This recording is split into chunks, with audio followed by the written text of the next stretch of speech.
Sir, हांव सिद्दीकी खान. म्हाका crime ब्रँचाचे पुलिशेन arrest केल्ले 12/11/2024 म्हाका हुबळी आरेस्ट केल्ले. तेजे उपरांत म्हाका क्रायम ब्रँचाचे लॉकअपान दवरलेले. मागीर हांवें अमित नायक म्हणून एक पुलीस कॉन्स्टेबला कडेन फ्रेंडशीप मारून घेतले. मागीर ते अमित नायका कडेन म्हयनोभर फ्रेंडशीप मारून घेतले.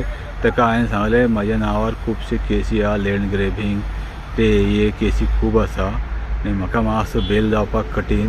ताका लागून म्हाका मातसो हुबळी व्हरून पावय. मागीर तेणीन म्हाका 13/12/2024 तेणीन म्हाका आपले बायकीचेर बसून तेणीन म्हाका हुबळी व्हरून पावयले. मागीर ताका हांवें पयशे बिशे कांय दिवना, फटींगपण करून हांव थंयसून गेलो पोवन हुबळीसून. मागीर हांवें 17